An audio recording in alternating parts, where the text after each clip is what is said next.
Oke, assalamualaikum warahmatullahi wabarakatuh. Perkenalkan, nama saya Muhammad Furad Levi dari program Studi Teknologi Rekayasa Otomasi Sekolah Vokasi Universitas Diponegoro. Di sini saya akan membahas tentang implementasi kontrol PID motor DC berbasis platform I/O dan Python GUI. Nah, ini mata kuliah praktikum dasar sistem kontrol pertemuan 13.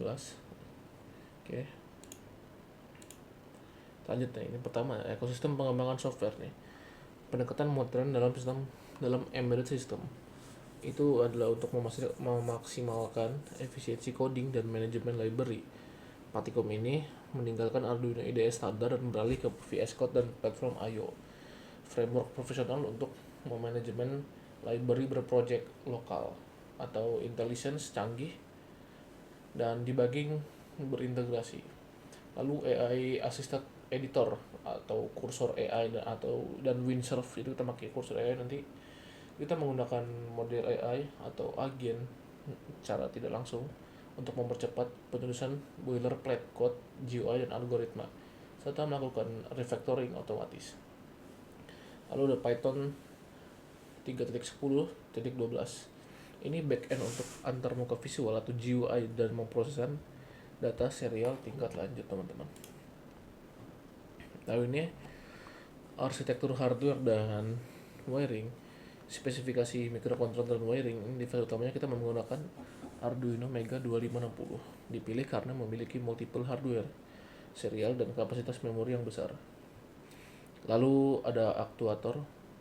Ini motor DC dengan driver H-bridge. Kita menggunakan pin 5 PWM clockwise yang searah dengan jarum jam, dan pin 6 PWM counterclockwise yaitu berlawanan arah jarum jam. Lalu kita di sini ada sensor atau rotary encoder yang itu untuk feedback. Itu di pin 2 dan 3 untuk external intro. Digunakan untuk membaca pulsa tambahan posisi motor dengan presisi tinggi tanpa membebani loop utama program. Algoritma firmware PID controller. Logika C++ atau platform I/O. Algoritma PID error seperti set point dikurang value proporsional mengoreksi kesalahan. Saat ini KP dikali error. PI integral mengoreksi akumulasi kesalahan masa lalu. KI kali sum error. Dan terakhir derivatif memprediksi kesalahan di masa depan. KD dikali delta error. Jadi kita memiliki fitur anti wind up yang membatasi nilai output total PID agar tetap dalam range PWM, yaitu minus 255 sampai 255 untuk menjaga saturasi pada komponen integral. Lalu mode operasi, terdapat switch mode antara position control dan speed control. Posisi otomatis reset ke 0 saat perpindahan mode. Lalu ada signal processing dan filtering. Rantai pengolahan data kecepatan ini agar sinyal feedback halus dan layak untuk perhitungan derivatif atau KD. Maka dilakukan filtering bertingkat. Yang tingkat pertama adalah sampling time. Pengambilan data dilakukan setiap interval tertentu. Defaultnya itu 100 milisecond untuk konsistensi perhitungan kecepatan atau delta post dibagi delta time. Lalu moving average filter atau MA merata-ratakan N data terakhir untuk menghilangkan noise frekuensi tinggi yang ekstrim. 3. Low pass filter atau LPF yang bisa kita pakai di Simuli. Yang kita bikin rangkaian, nah ini filter rekursif dengan parameter alpha 0 sampai 1 untuk memperhalus transisi perubahan data untuk mengurangi noise, teman-teman. Lalu konversi unit data akhir konversi menjadi speed per second atau unit per detik untuk visualisasi yang intuitif. Nah, ini arsitektur software Python GUI. Ini desain untuk antarmuka atau user interface. Framework Python PyET Qt5, resolusinya Full HD 1900x960 untuk monitoring detail. Ini multithreadingnya menggunakan Qthread untuk memisahkan proses komunikasi serial dengan proses rendering grafik. Ini mencegah UI freeze saat data masuk dengan kecepatan tinggi. Komponen visual yang dipilih nanti bakal ada kontrol parameter seperti slider, KP, KI, KD, dan set point time sampling. Nah, pendekatan ini adalah dual plot graph atau posisi dan kecepatan antara update secara real time. Fitur interaktif dan control. Fitur interaktif control dan monitoring.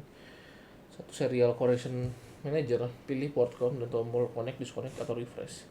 Real time tuning, perubahan pada slider KP 0 sampai 3 KI KD dan setpoint minus 600 sampai dengan 600 langsung dikirim ke microcontroller tanpa upload ulang kode. Yang 3, dynamic legend dan visibility. Checkbook untuk menyembunyikan dan atau menampilkan grafik tertentu, misal hanya ingin melihat setpoint versus LPF. Lalu keempat, control filter. Slider untuk mengatur alpha LPF dan time sampling secara on the fly. Data logging. Nah, data logging seperti kita praktikum mesin listrik kan ada yang di Autotronics atau di DSK juga ada, setahu saya Master Autotronics itu TK4 SRN apa lupa saya. Ini data logging sistem cara otomatis merekam data eksperimen atau keperluan analisis laporan. Save Excel. Nah, ini merekam datanya, kita tombol start. Kolom datanya time S, ini speed, raw, MA, position, error. Komponennya PID, save PNG. Analisis responnya transient. Ini teman-teman bisa dibaca. Ada delay time, rise time, dan peak time. Delay time ini untuk waktu yang dibutuhkan respon untuk mencapai 50% nilai akhir. Untuk pertama kalinya ya teman-teman, ingat. Rise time, waktu yang dibutuhkan respon untuk naik dari 10% ke 90% atau dari 0 ke 100% dari nilai set point. Lalu 3, peak time, waktu yang dibutuhkan untuk mencapai puncak overshoot pertama. Lalu ini analisis respon sistem steady state, maksimum overshoot, settling time 6, dan error steady state. Nah, ini sudah dikasih dalam analisis nih. Garis merah set point, garis ungu untuk respon aktual, dan nanti analisis pengaruh tuning teman-teman. Kesimpulannya kita lihat dulu nanti ya teman-teman. Ini untuk kesimpulannya.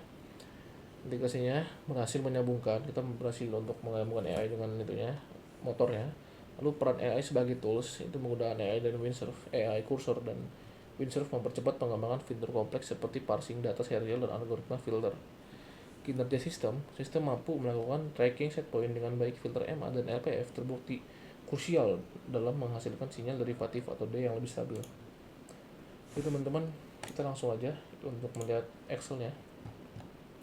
Ini dia Excel yang dihasilkan oleh AI ini, Windsurf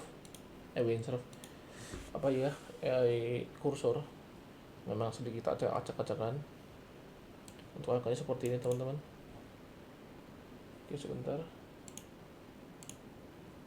Nah, untuk tabel ini kayak kurang lebih gambar tuh nanti dia bakal kayak, sebentar saya tunjukkan aja deh.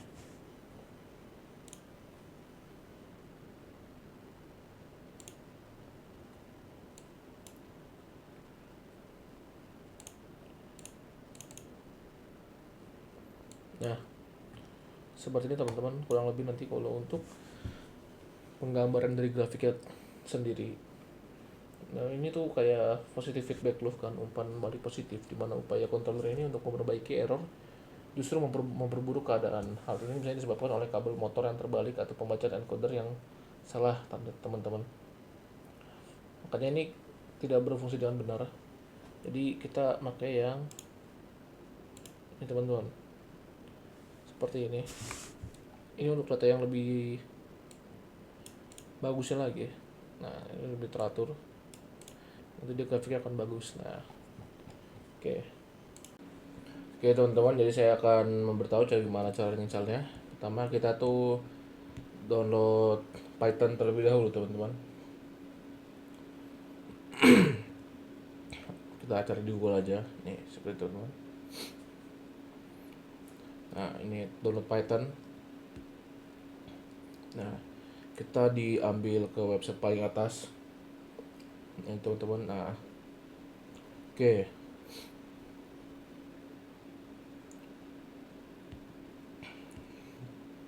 Kita download di versi bebas ya, antara dua ini kita pilih salah satu teman-teman. Nah, kita download VS Code teman-teman. Seperti tadi juga kita Google juga VS Code. Nah, VS Code kan saya sudah ada ya, soalnya di laptop saya, soalnya dipakai semester 1. Nah, jadi kita nggak perlu download Python. Nah, kita nggak perlu download Python teman-teman ya kalau sudah punya ekstensinya. Nah, kita download Cursor teman-teman. Ini di Google. Oke, kita pencet. Kita pencet download to for Windows teman-teman ya, tergantung device kalian masing-masing. Nah ini untuk VS Code teman-teman, ini saya kasih tahu gimana. Nah, kita download kursor juga teman-teman. Oke, lihat. Kita tunggu dulu teman-teman. Ini downloadnya langsung dua-duanya teman-teman. Kita kasih tahu gimana cara dari awal biar kalian nggak bingung juga. Oke, kita tunggu dulu. Oke, VS Code sudah selesai teman-teman ya. Kita coba buka. Oke, kita accept. Kita create desktop icon kalau kalian mau pilih, tapi kita install. Saya kan udah install kan, jadi teman-teman nggak perlu, kalau saya nggak perlu. Jadi kalau kalian belum, tinggal install aja teman-teman. Oke, ini ibaratnya udah kita install, kita close aja nih untuk saya. Oke, ini saya cancel karena saya udah punya. Oke. Nah ini kursor nih. Oke, kita kita buka dulu kak.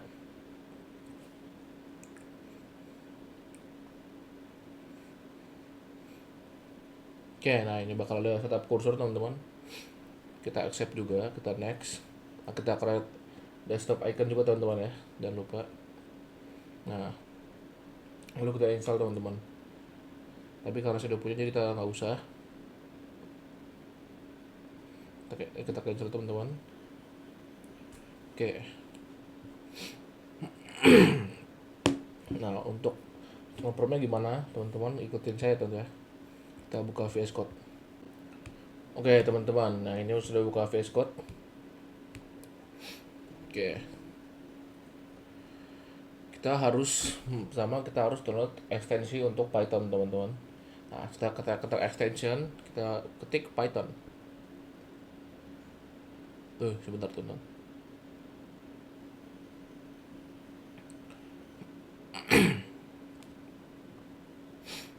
Nah Python debugger kita pilot teman-teman ya, jangan lupa.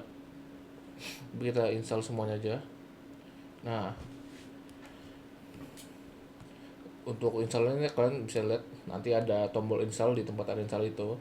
Semuanya pokoknya install aja teman-teman. Kita install semua. Nah ini Python environment juga diinstal, tinggal diklik down teman-teman ya untuk bagian tombol ya. Oke, kalau saya udah install, kita lanjut aja ya teman-teman ya. Sekarang kita akan cari tahu bagaimana cara ngubungin prom ini dan hubungin ke kursor teman-teman. Oke, kita pertama buka kursor dulu. Loading sebentar teman-teman ya.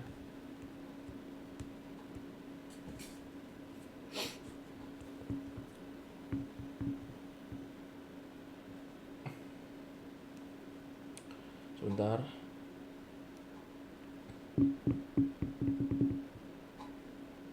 Emang agak lama teman-teman. Oh, kita buka lagi coba ya. Ada dua kan. Oke, nah. Oke. Ini tampilan awalnya teman-teman seperti ini. Cara menyetingnya gimana biar nyambung ke VS Code. Ini kayak gimana, ikutin teman-teman ya. Nah, kita ke file, lalu oke. No text file kita itu, oke teman-teman.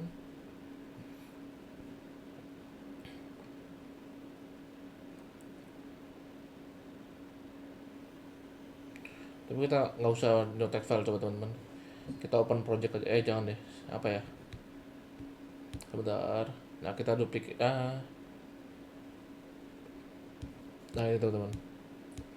Kita ke VS Code setting. Kita kliknya ya.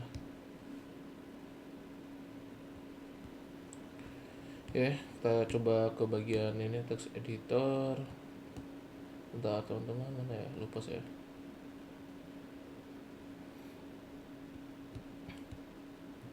Sebentar.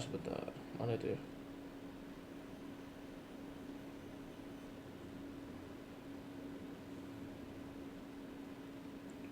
eh Mana sih, bentar sebentar teman-teman, saya agak lupa.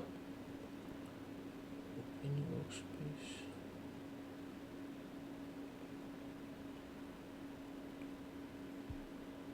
sebentar.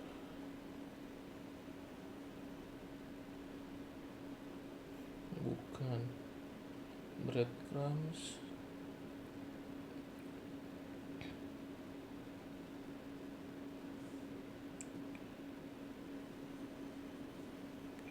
Sebentar.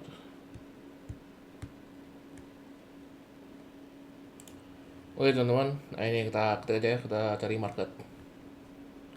Nah, ini teman-teman, marketplace. Kita copy paste teman-teman, Ctrl C. Oke. Kalau kita close dulu settingannya. Baru kita buka VS Code lagi teman-teman. Nah, untuk awal-awal kan nanti AI-nya pasti nggak bakal muncul teman-teman, kayak gimana chatnya. Untuk memunculkan chatnya ini bagaimana teman-teman? Kan kita kan konekin Copilot untuk kursor teman-teman. Nah, kita muncul gambar ini teman-teman di bawah. Caranya kita ke view, ya teman-teman. Lalu kita ini pilih chat teman-teman, oke? Dia akan muncul otomatis.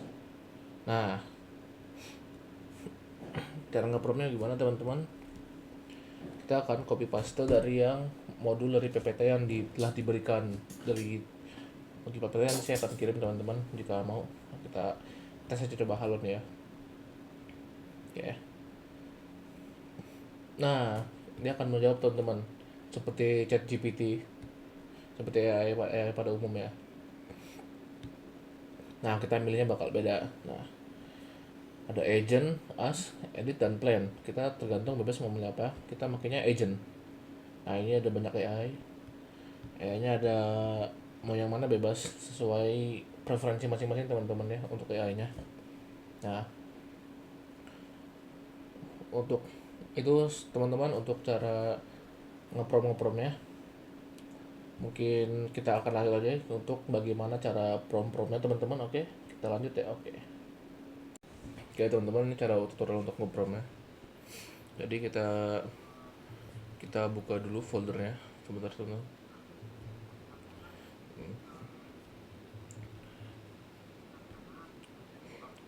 Kita buka kursor dulu, jangan lupa. Nanti ada bacaan tuh open project teman-teman. Kita open, lalu kita buka folder yang kita bikin teman-teman. Oke. Nah, nanti kita ke Explorer, terus kita ke platform Ayo teman-teman. Oke, ditunggu. Nah, kita klik open. Nanti muncul akan kayak gini teman-teman, Ayo Home. Nah, nanti kita sebentar, kita pencet new project, lalu kita pencet lagi ini tombolnya. Oke, bentar. Nah, kalian pencet new project, lalu kalian bebas kasih nama apa, namanya kalian bebas namanya apa, lalu kita ini pilih Arduino Atmega teman-teman. Oke. 2560. Bentar. Nah, ya teman-teman ya, Atmega atau 280 ya, kita pilih aja. Kita locationnya pilih use default aja, tapi kata nggak usah, jangan dicentang pokoknya teman-teman, kita biarin aja. Oke, kalian masukin ke folder yang kalian tadi buat ya teman-teman. Nah, sebentar. Nah, di sini tes SVS. Bebas kalian namanya apa juga.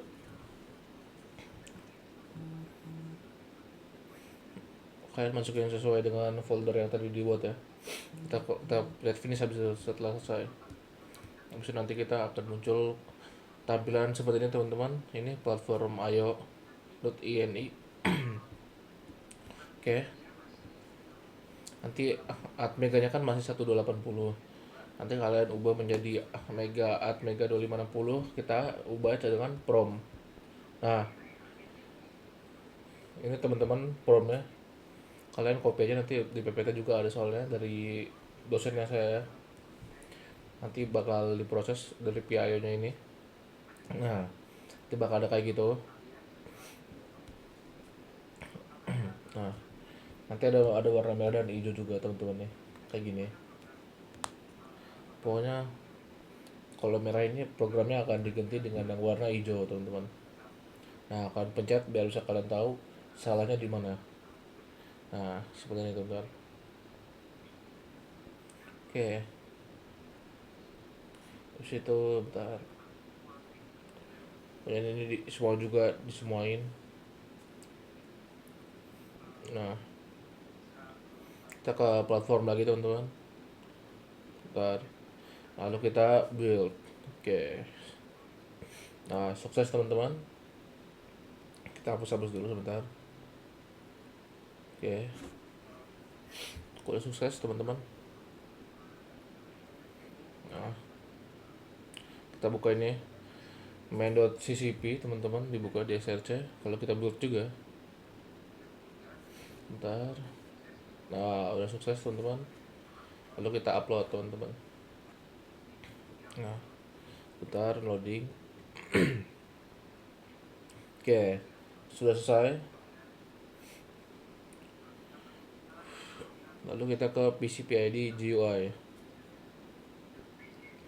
Kita make sure itu .p teman-teman ya.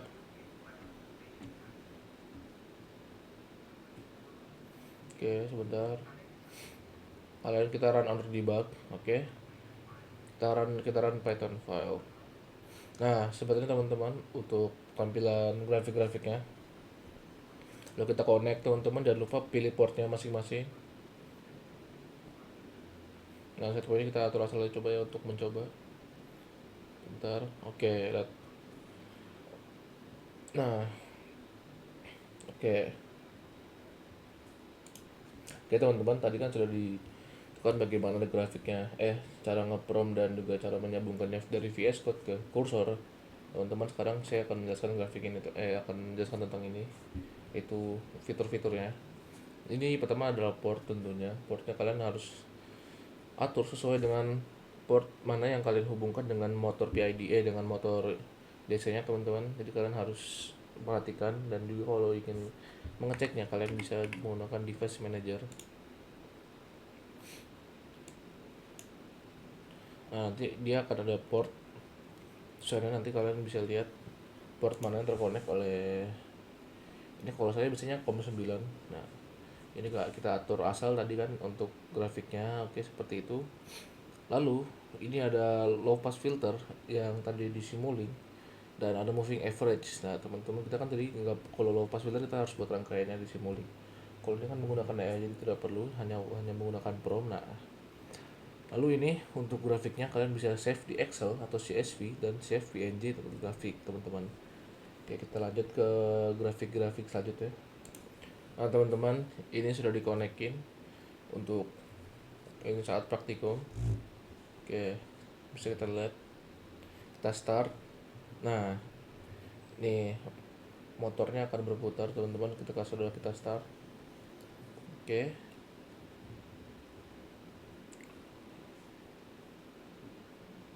Set pointnya kita atur negatif dan positif, dan negatif itu hanya nentuin arah doang teman-teman. Nah, kita bisa, nah ini tadi yang saya jelaskan, bisa save Excel atau save PNG untuk gambar, atau ingin meng-save Excel. Dan Excelnya akan saya tampilkan nanti teman-teman, nanti atau di awal video saya sudah tampilkan. Oke mungkin teman, save Excel atau save PNG grafik ini untuk meng-save grafiknya itu sendiri teman-teman. Kita lanjut ke view selanjutnya ya. Nah ini juga seperti biasa, ini juga sama untuk parameternya. Ini menggunakan Windsurf teman-teman, grafikannya sama kurang lebih. Lalu ini grafik kontrol kecepatan sama, slidernya juga. Nah sekarang kita lihat grafik-grafiknya ini teman-teman. Oke, Oke teman-teman, untuk yang grafik yang pertama ini adalah grafik respon kontrol kecepatan. Ini speed response. Mana nih? Speed response. Yang ini teman-teman. Jadi ini garis merahnya adalah set point atau rata-rata ya. Garis biru adalah motor, makanya ini pokoknya kita ini kayak salah, grafiknya salah polaritas. Jadi jika controller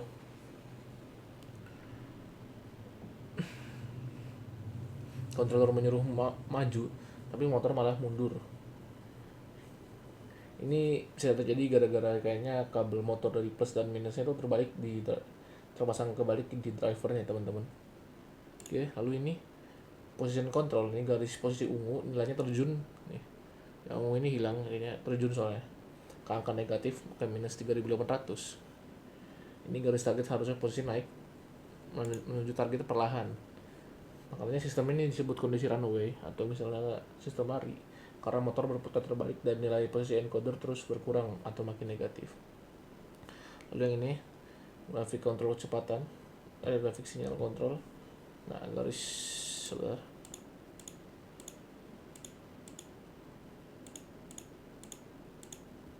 Nah, saturasi penuh ini teman-teman ya. Jadi dari grafik-grafik yang tunjukkan ini bukan menunjukkan respon sistem yang buruk, melainkan sistem yang salah pasang atau wiring logic error. Jadi solusinya kita harus mengulang teman-teman ya, harus nge-wiring lagi. Tapi karena sudah waktunya tidak ada juga karena pas itu mepet teman-teman, jadi saya memakai data teman-teman saya yang dari kelas. Jadi seperti ini hasil akhirnya. Jadi data Excel ini errornya masih lumayan lah, tapi perbaikannya saat time 0,044 second. Jadi kesimpulannya adalah integrasinya lumayan, udah sukses. Jadi saya berhasil menghubungkan hardware Arduino Mega ya, atau encoder dengan software ini itu platform IO dan Python GUI. Lalu fungsi kontrolnya berjalan cukup, mode speed control yang berfungsi dengan baik, dan motor mampu mengejar set point dan mempertahankannya. Nah, visualisasi data GUI yang dibuat mampu menampilkan respon sistem secara real time dan memudahkan proses tuning atau mencari nilai KP, KI, dan KD terbalik teman-teman. Terbaik. Oke, mungkin ini ya udah review dari saya. Mohon maaf bila ada kesalahan. Terima kasih. Wassalamualaikum warahmatullahi wabarakatuh.